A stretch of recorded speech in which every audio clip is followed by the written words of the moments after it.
The LA Kings have made changes, but so far it's not working. What are the options for the team now in one of its toughest stretches of the season? That and more on this edition of Locked On LA Kings.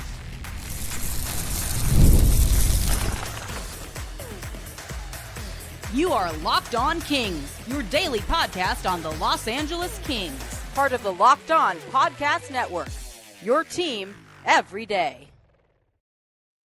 Hey, Kings fans, welcome to Locked On LA Kings, part of the Locked On Podcast Network, the #1 sports podcast network, your team every day. Thanks for making Locked On LA Kings your first listen every day. We are free and available wherever you get your podcasts and on YouTube. I'm Eddie Garcia, your host of Locked On LA Kings. I've worked in sports media for the past 30 years. I'm also one of the co-hosts of Locked On NHL Game Night, a nightly podcast and YouTube show that recaps the night in the NHL, and a passionate LA Kings fan for over 30 years. Well, the LA Kings played game number 27 of the NHL season, the first of back-to-back home games against the same team, the Chicago Blackhawks. The Kings had a full lineup for this game. Drew Doughty was back ahead of schedule after missing 7 games with an ankle injury. Warren Foegele was back after missing 3 games with an upper body injury. In the end, however, not much changed as the Kings continue to struggle scoring goals. The power play is still awful, and the result was a 2-1 loss to the Chicago Blackhawks. Checking the game stats in this one. Shots on goal favored Chicago 36-27. Special teams, the Kings were 0 for 5 on the power play, while Chicago was 1 for 3. Faceoffs favored the Kings 55.9% to 44.1%. Hits favored the Kings 20-13. Block shots favored Chicago 25-20. So the big takeaway from this one, the Kings are in a tough spot right now where you can't panic, you can't overreact, but you also can't do nothing. Every season, teams are going to go through a tough stretch of games, some more than others. The Kings right now are in one of those tough stretches. They have played a lot of low-scoring games this year, a lot of low-event games, as some like to call them. So that's not really anything new, but this is the first time the Kings have lost 2 in a row without getting a point. The struggles on offense continue, and the power play is still not getting any better. As a matter of fact, it seems like it's even getting a little bit worse. Also throw in the fact that the last 2 losses for the Kings, they scored a total of 2 goals. I thought this was the first time it felt like the team was showing frustration, and hard to blame them at this point. It's just not going into the back of the net. The games are still close. The last 10 games for the Kings, 9 of them have been decided by 1 goal, just like this last game. The Kings are not getting blown out 6 or 7-0. I would say at this point, it may not be as bad as it feels, but it does feel pretty bad. Clearly, there needs to be a sense of urgency, but like I said, you also can't completely panic. It's difficult, obviously, when you aren't scoring and when the power play is bad and you lose a couple of games in a row, but you also have to remember we're still in December. There is still a lot of hockey left to go. We know the Kings are a good defensive team. That has continued. We know that they have good goaltending. That has continued. The only real option at this point is to stick with it, keep battling, and know that at some point this is going to change. Now, Jim Hiller and the coaching staff are definitely changing things up, game to game, shift to shift, putting players in different positions, and that's all fine and understandable. And, when you make those changes, you hope things get better quickly, but a lot of times those things don't change quickly, just overnight. It's hard. It's frustrating. But in the end, the only option is to keep grinding and keep competing. The Kings were down 2-0 after the second period in this game, and I thought, okay, this can go one of 2 ways. The Kings can either roll over, stop competing, and just say, it's not our night. things aren't going our way, and that's that.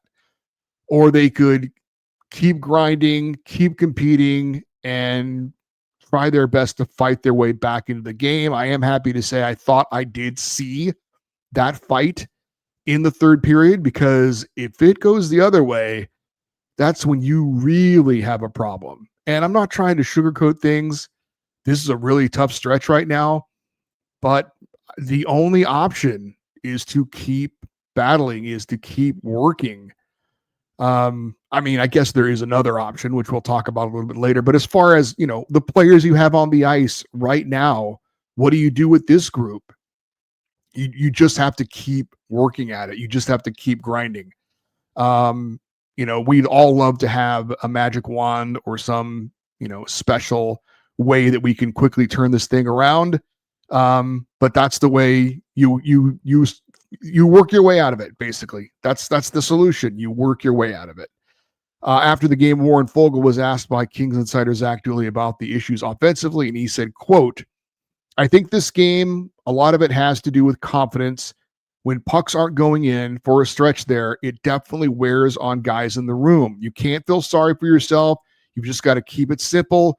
Go out, go to the net, and just hope that one goes off your butt or off your chest or something like that. There's not much room out there, but you've just got to work hard and find a way."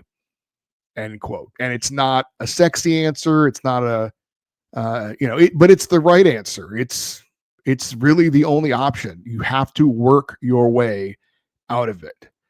Now, I think this latest loss, if you watch the game, kind of was summed up in one sequence late in the second period. Chicago goalie Spencer Knight goes behind the net to play a puck that was dumped in the zone. He misplays it. Philip Deneau is there to jump on it, gets the puck, tries to stuff it into the net. Knight just gets his stick back in just enough to disrupt it. But Warren Fogle is there for a putback chance. And after a Chicago player failed to clear it, he can't put it in either. And then finally, Corey Perry gets the puck at the side of the net. Everyone is scrambling. The goalie is laying flat on his stomach in the crease, and the Kings still can't find a way to get into the net. And then Chicago goes right back down. There's a misplay by the Kings, and with just 5 seconds left in the period, Chicago scores to make it 2-0. And that sums it up in one sequence in a span of about 30 seconds. The Kings actually work hard, actually create a scoring chance, trying to take advantage of an opponent's misplay, and it just will not go into the net. They can't finish. They can't execute. And then it goes the other way. The other team gets a little bit of a lucky bounce, and it's in the back of the net. And that's how it's going right now, unfortunately, for the LA Kings. Now, the Kings had some good scoring chances. Maybe the best one was during that sequence, which we just talked about. Again, the goaltending is there. The defense is there, and that's going to give the Kings a chance pretty much every night. The bad news is the power play is showing no improvement, even with Drew Doughty back and Brant Clark running the first and second units. And again, it's his first game back. I didn't expect him to be there, and suddenly it goes from horrible to great. But I was hoping to see some signs of encouragement, and I did not see that, at least for this game. We had Doughty on the point, on the number one unit with Kempe, Fiala, Kopitar, and Kuzmenko. The second unit, Clark was running it with Byfield, LaFerriere, Joel Armia, and Corey Perry was in there to start later. It was Philip Deneau on that second power play unit. And neither unit looked very good. Now, to be fair, the Blackhawks do have a top 5 penalty kill unit, so credit where credit is due. But for this game, the new look power play looked just as ineffective as it has been for most of the season. There were missed passes, losing the puck without any pressure, disjointed, disconnected. I don't think I saw anything encouraging from either unit, and they continued to give up dangerous shorthanded chances as well. So there were a lot of things disappointing about this game. That maybe was the biggest one for me, is that the power play looked no better in any way at all. It might have even been a little bit worse. Now you have to still give it time.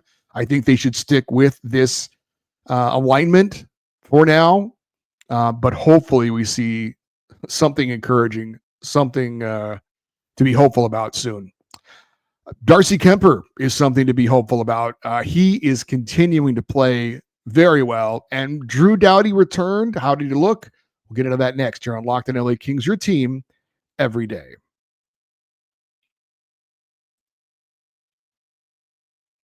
NFL Sundays move fast. One big play and suddenly everything feels different. That's what makes live betting with FanDuel so exciting. You're not just watching the game, you're reacting to it in real time. With FanDuel, you can place bets as the action unfolds, every drive, every momentum swing, every highlighted moment.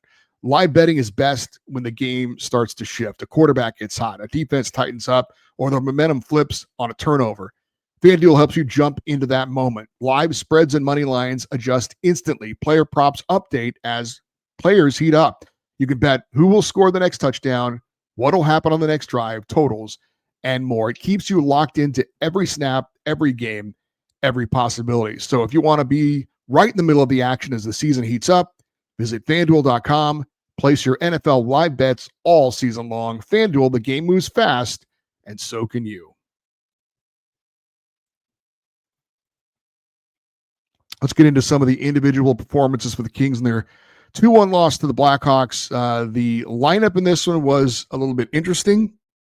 If you're watching on YouTube, you can see the graphic, but if you're not, Alex Laferriere was the third line center at times to start the game with Warren Foegele and Andrei Kuzmenko.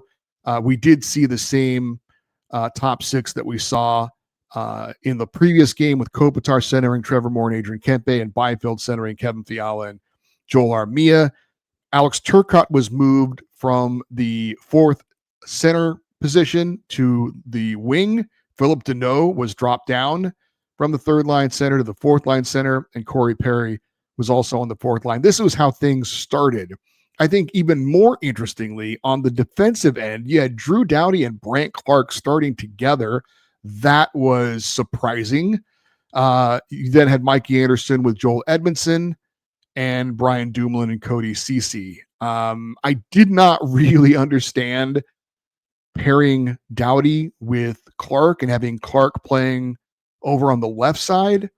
I didn't really understand what the thinking was, putting your two best offensive players on the same line or the same pairing together.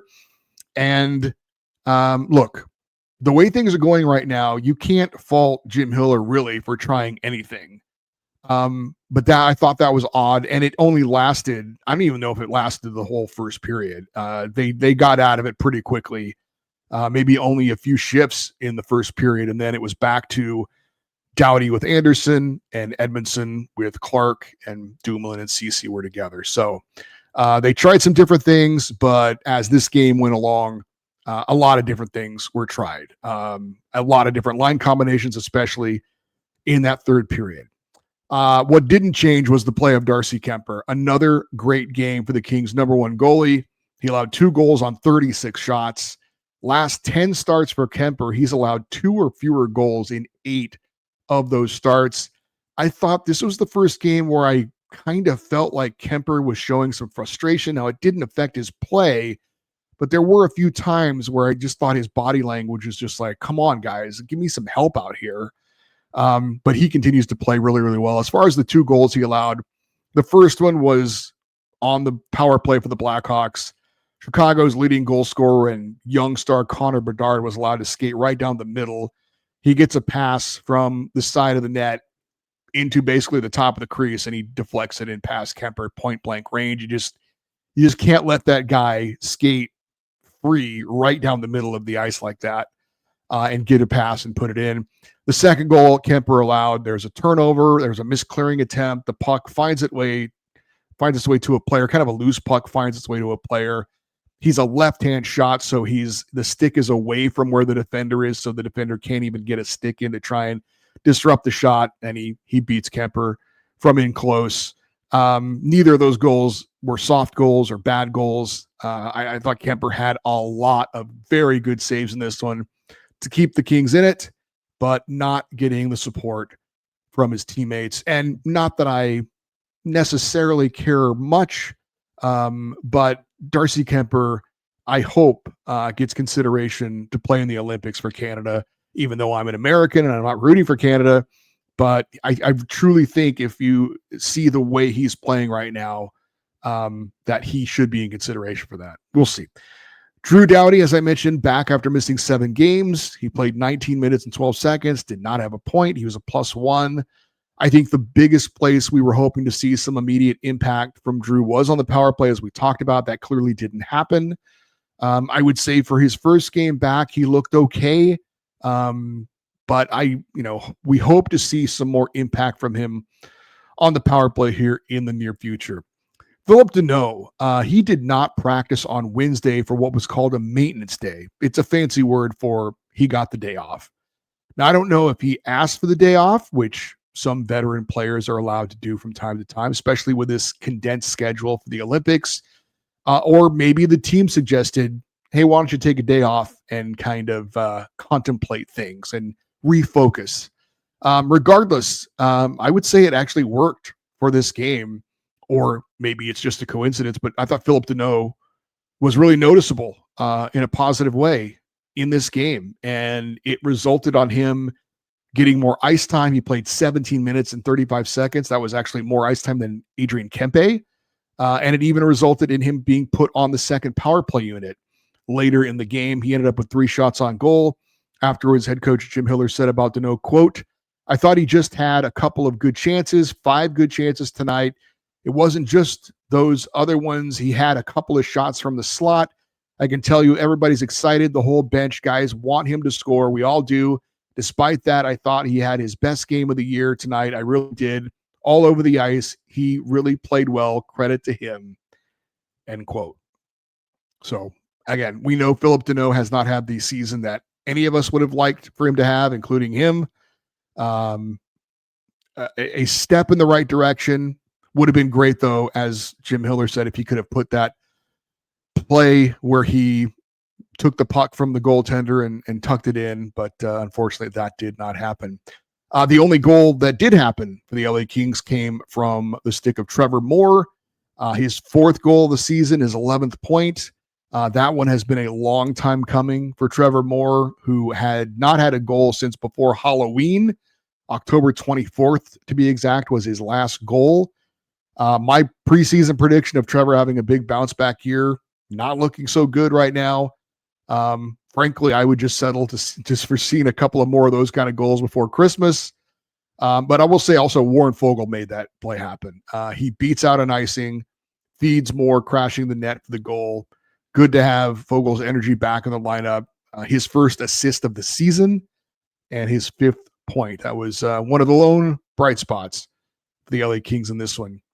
Anze Kopitar, no points for the captain. He's still at 1,292, 15 points away from passing Marcel Dion to become the LA Kings all-time leading scorer. As far as some stats for LA, Trevor Moore gets the only goal, Warren Foegele the only assist. Kevin Fiala had 4 shots on goal to lead the team. Brant Clark and Cody Ceci each had 4 blocked shots. Alex Laferriere had 8 hits in this game. I think that might be a season high for any Kings player this season. Good on Laffy for trying to do what he can to put some hits on and create some opportunities, get some things going for his team. Quentin Byfield of the Kings in time on ice, 21 minutes, 32 seconds. And Philip Deneau was the Kings' best faceoff man. He won 12 of 16 faceoffs in this one. So a good game for Philip Deneau. Hopefully, as Jim Hiller had said, this is the start of some good things for him, we hope. All right, at what point do the Kings consider a really big change to the team? And you know what I'm talking about. That is next here on Locked On LA Kings, your team every day.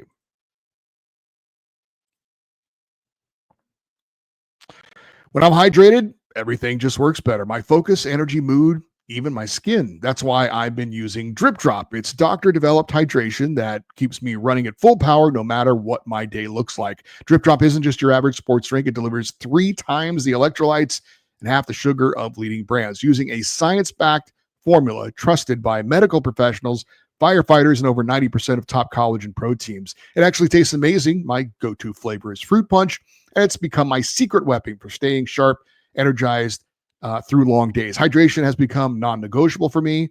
DripDrop helps me feel sharper, calmer, and honestly, just better overall. Right now, DripDrop is offering podcast listeners 20% off your first order. So go to dripdrop.com, use the promo code LOCKEDONNHL. That's dripdrop.com, promo code LOCKEDONNHL for 20% off. Stock up now and keep your body and mind performing at their best with DripDrop.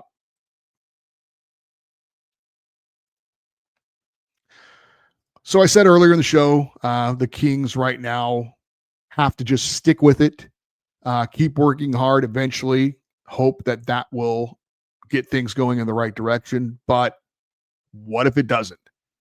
Now, if you've watched or heard any of our fan feedback shows, you have heard people asking about or wanting to see a coaching change. Now, I had mentioned earlier in the season when the Kings were scuffling a little bit, I will say it again. I think, what you want with Jim Hiller, is the team still listening to him? Is the team still competing? And I would have to say, based on the third period against Chicago, I don't think he's lost this team. I don't think they've tuned him out. I think they're still playing hard for him. Now, when you see that that is not the case, that's when it's a huge red flag. And that is when you say, okay, something needs to change. I don't see that happening yet, but we did have some interesting comments afterwards, with Jim Hiller basically saying that the team did not follow the plan for the first two periods. He said afterwards, quote, "We had a team of players tonight that thought that they were going to play the game their way, how they wanted to play it. We play a pretty demanding style of hockey on the players, and they do an exceptional job of it, have done it for years, and there's always looks like there could be a more exciting and sexy way to do it.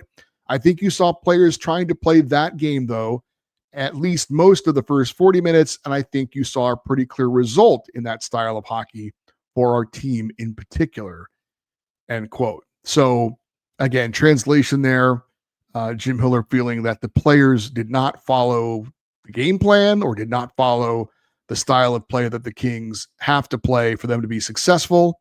So I guess you could translate that into the team maybe not listening to him. But like I said, I did think the third period showed compete heart. The fire is still there. So I don't think that there is anything imminent as far as any kind of a coaching change. For now, the Kings are currently still in third place in the Pacific Division. They are still holding an automatic playoff spot. But if you've paid attention to the NHL so far this season, things are very tight in pretty much every division. And teams cannot afford to go into any prolonged losing skids.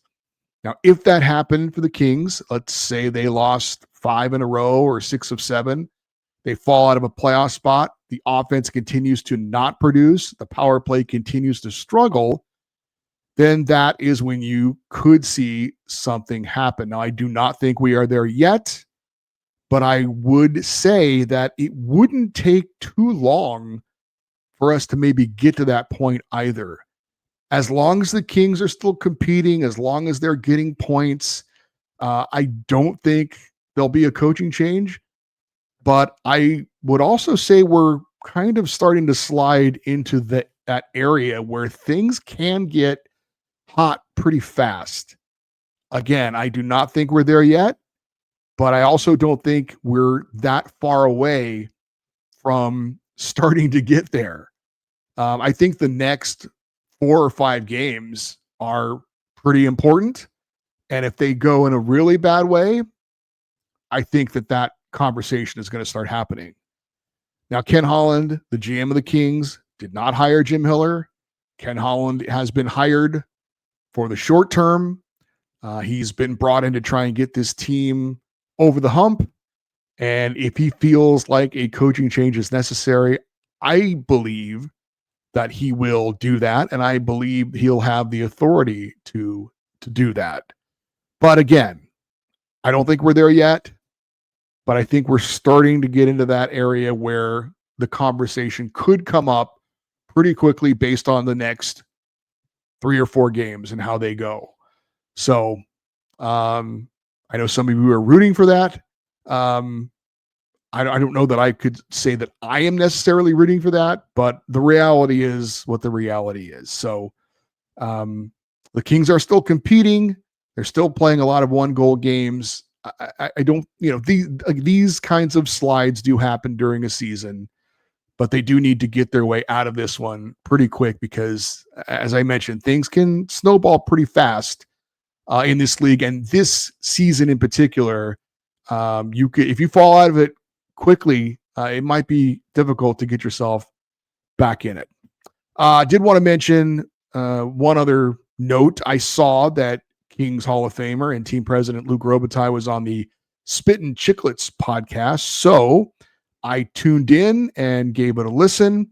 I was wondering if they would discuss anything at all involving this team and his job as team president. That did not happen. If you're an old head like me and you remember watching Luke Robitaille and his career with the LA Kings when it started, and his trips away from the Kings and back and forth and things like that, then I think this interview might be something you'd be interested in. It's basically Luke talking about his career, telling stories and that kind of a thing. And there's some good stuff in there, but if you're looking for him to talk at all about this year's team or what he does as team president or anything at all like that, no, it's not there. You're going to be disappointed. You're not going to hear that. But if you want to hear some fun Luke Robitaille stories, him reminiscing about his career and things like that, then I would recommend that you check that out. All right, for you everydayers, those of you that listen and watch Locked On LA Kings every day, our next show is going to be our fan feedback show. I can imagine we'll have quite a bit of that. And if you would like to get an email in for that, there is still time. The email address, lockedoneddie@gmail.com, EDDIE. You're always welcome to post your thoughts if you're watching on YouTube in the comments section. And I know we have a lot of people that are not shy about doing that. We also are going to have a podcast this weekend following the second Kings Blackhawks game that is coming up on Saturday night. So keep an eye and an ear out for that as well, if you would. We'd love for you to stay connected with the show on social media, X, Twitter, Instagram, TikTok. We are at Locked On LA Kings. Thank you for making Locked On LA Kings your first listen today. For your second listen, check out Locked On NHL Game Night. Every game, every night until a Stanley Cup champion is crowned. Get local analysis on a national scale, and you might even see and hear a familiar voice and face involved with that show as well on YouTube and wherever you get your podcasts. I'm Eddie Garcia. Thank you for listening and watching this episode of Locked On LA Kings, part of the Locked On Podcast Network, your team every day. Have a great rest of your day. We'll talk to you next time. And as always, go Kings, go.